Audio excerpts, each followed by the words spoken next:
Hello! Hello, hello, hello! Magandang araw at magandang buhay at panibagong vlog na naman si Bonsai Stang Lumpo. So ito yung ating gagawin ngayon, isang bougainvillea. Okay? So ito yung native na bougainvillea. Yan. So nakita nyo, pinawide lang muna natin para magkaroon siya ng mga sanga.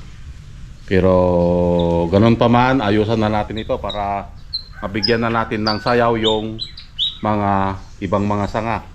Okay, katulad dito oh. Pag hindi natin na iwawire ito, yan, hindi magkakaroon ng sayaw. Okay, so let's start.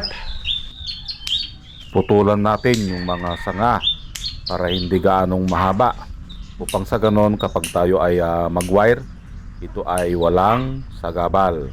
At the same time, pati yung kanyang mga tinik, dahil alam natin na ang bougainvillea ito ay matinik. So kailangan matanggal lahat upang hindi tayo masaktan. Aguy, aguy, aguy, aguy, aguy.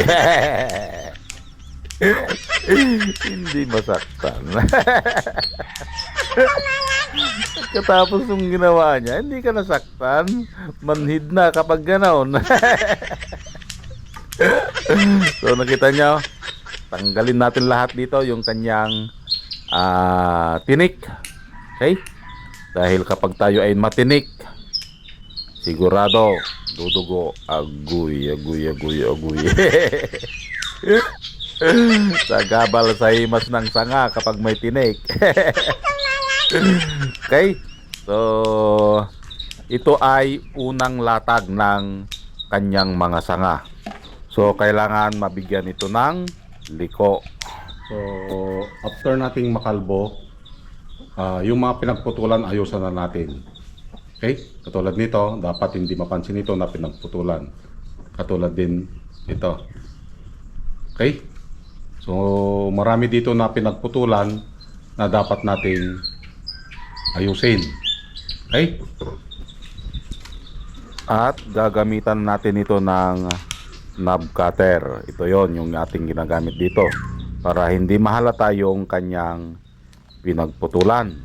Dahil ang unang ginawa natin dito ay pinagpuputol natin yung kanyang sanga, nagpatubo ulit, at ito na sila ngayon. Kailangan ng malagyan ng wire para magkaroon ng sayaw. So unang himas ng sanga. Aguy, aguy, aguy, aguy, aguy. So after nating maputol, lagyan ulit natin ng sequel para matakpan yung kanyang sugat, para makamove on. Aguy, aguy, aguy, aguy. Matakpan yung kanyang sugat. Okay, so after nating matakpan, ito na siya. Lalagyan na natin ng wire. Ang inilagay nating wire dito ay yung gamit ng wire. Okay?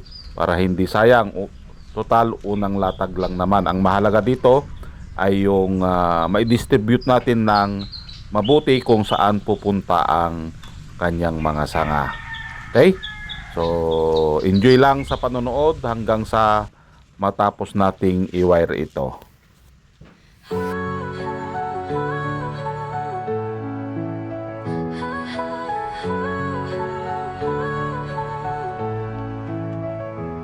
Sa dilim ng gubat, ako'y naglalakad. Scout ranger, ako sniper, sa likod ng lakad. Kalaban ay harap-harapan, walang atrasan. Maski kamatay, hindi ko iniiwasan. Tinamaan man ako, di ako sumuko. Sugatan ng katawan pero buo ang puso. Buhay ko'y bonsai, maliit pero matatag. Bawat sugat, kwento ng isang tunay na tapan. Laban lang, walang iwanan. Tatako'y tapang, puso't paninindigan. Bonsai Stang Lumpo, kahit saan itapon.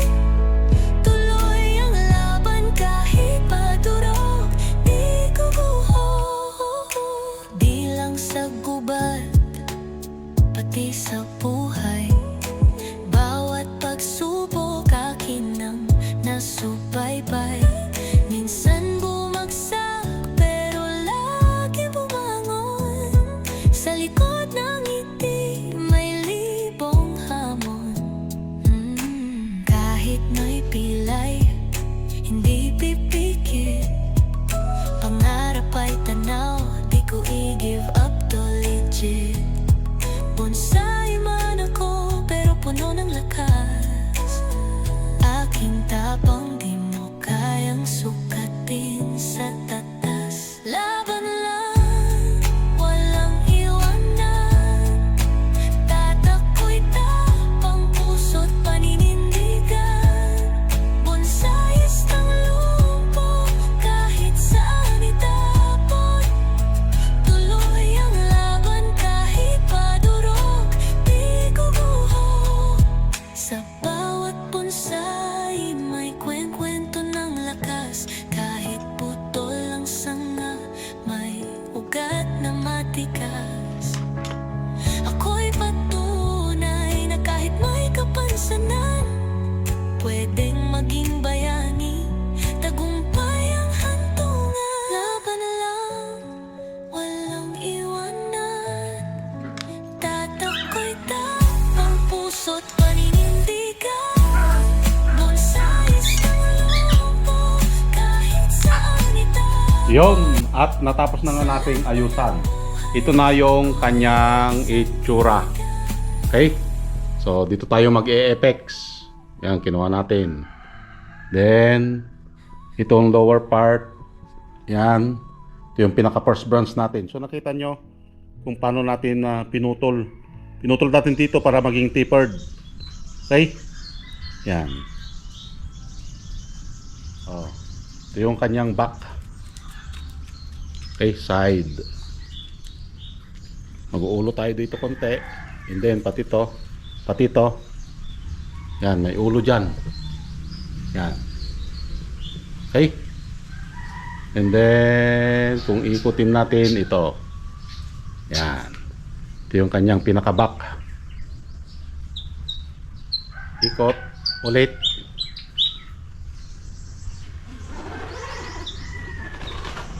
At ito yung kanyang pinaka harap.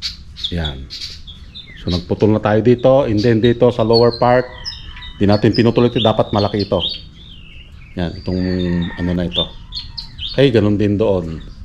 Di tayo nagputol doon, pataas. Okay, so nakikita nyo dito, yung mga butas na part na ito is may mga pasilip doon. Kita nyo? Yan. Yan yung mga pasilip. Okay, nasa saraduhan. Dito may ulo dito konti. So nakita nyo, yung butas na ito is may pasilip. Ganun din ang gagawin natin dito. Yan.